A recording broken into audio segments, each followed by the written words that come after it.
Okay, I'm here with the assault rifle guide for the post-patch assault rifles. Now, the LMG guide I made, was pretty successful. People seem to like it, and this is gonna be basically the same, just for the assault rifles. Now, I do realize that the Russian Badger made one of these just 1 or 2 days ago, and it's definitely a very good video, and I suggest you check it out.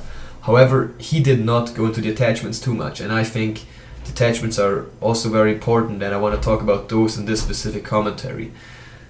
Now, this is just my personal opinion, and I haven't had a lot of experience with some of them, but just from what the stats tell, I'm just gonna give you my advice on what I think works best now, which attachments work best on which guns.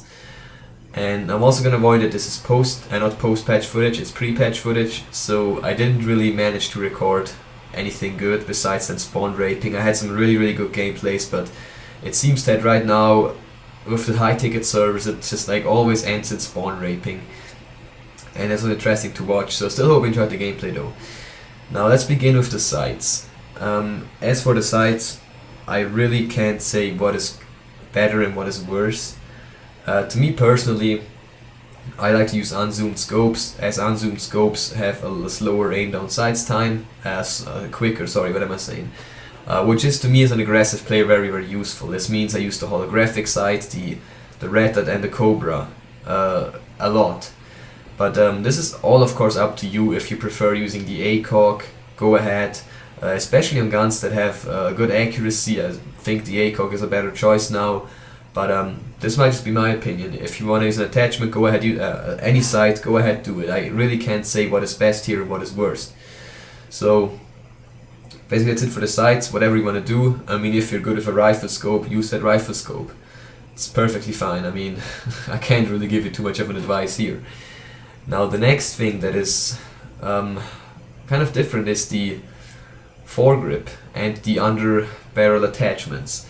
And first of all, the foregrip got a pretty big nerf, and it's going to be the first one to talk about. Now, I still use it a lot because I really don't like bipods, and I don't use noob tubes, so I don't need underslung grenade launchers. To me, foregrip is not a must anymore, but it's useful on a good selection of guns.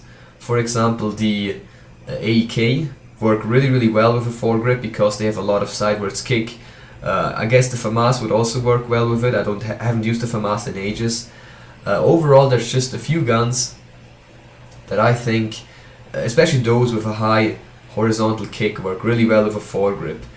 And what you shouldn't do though is pair the foregrip with a silencer anymore. I don't know why, but it seems to be very inaccurate, and I do not suggest you use it anymore.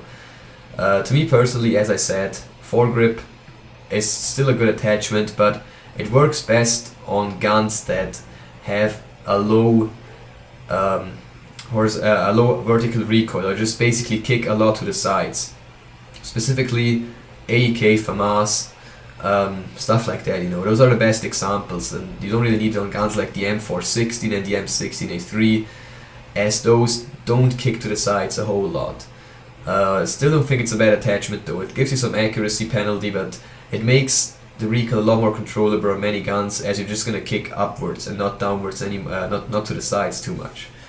For those people who don't like the grip anymore, which because it reduces the accuracy, you can always go with a bipod now. The bipod has been buffed quite a bit and is, in the eyes of many people, a lot more useful. I mean, I've been told so by clanmates of mine that they use it now and it works very well, and I guess it's gonna do that. I haven't tried it on assault rifles, to be honest. Of course, if you play a little defensive sometimes, it works really well. I just can't be asked to use it. I'd rather use a foregrip and have less accuracy. But if you play a little slower, if you like to take things a little easier, you know, sit back sometimes, the bipod is definitely a very good attachment, as you can just lock down a position completely. It gives your gun like zero recoil and just completely makes you invincible basically in the direction you're looking at.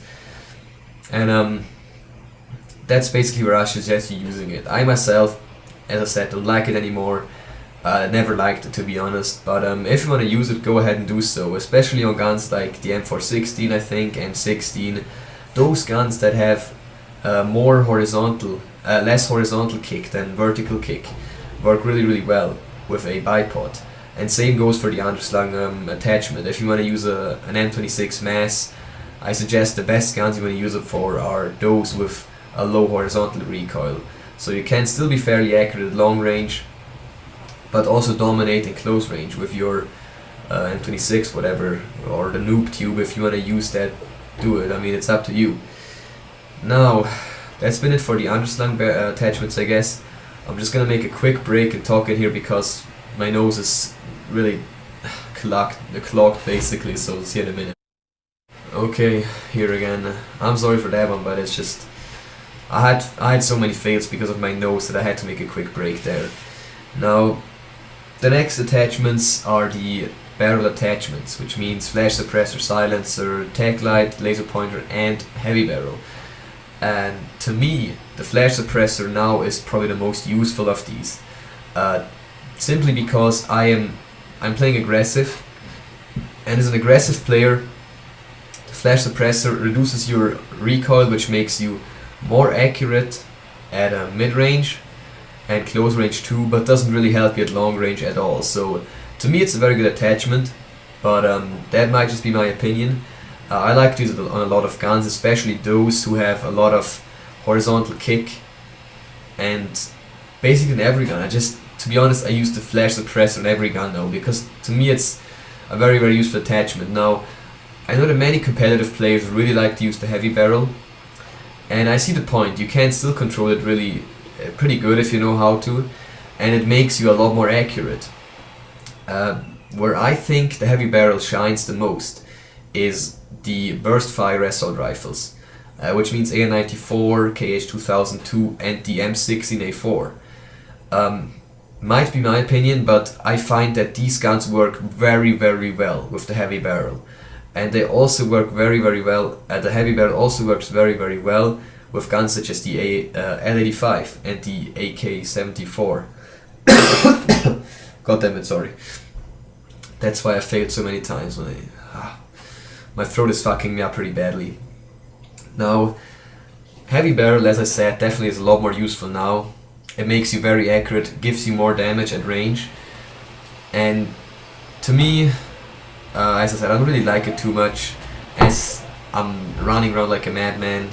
It just doesn't fit my playstyle, but if you can control the recoil, it is definitely a very good attachment. I'm not gonna say anything against it. It's definitely one of the... It's probably the number 2 attachment now for me, and the last attachment slot. And what used to be number 1 is the silencer, but the silencer right now really doesn't work too well anymore. I myself don't use it anymore. Silencer really just took such a beating. It's not as good as it used to be, and that's the main reason why I don't like it anymore. It doesn't work. It feels useless to me, but I don't think it's like bad or something. However, I just do not see the point in it anymore. And as for tech light and laser pointer, I guess I'm not gonna get too much into those. If you want to play really aggressive, they're good choices, I guess. Especially on guns like the AK, you can just like saw people down. You can jump in their face and just destroy them because they can't really hit you because of the tech light. Especially on maps like Operation Metro, it works really well. If you hip fire a lot, go ahead, use the laser pointer. It's also gonna help you. And I hope you enjoyed this. Feel free to ask me questions if you want to. I'll be happy to reply, and this Rambo Revive wasn't good at all. Anyway, game is over. I hope you enjoyed the video. Hope I could help you. If you have any questions, tell me, and tell me what gun class you want to see next. I'm out. See ya.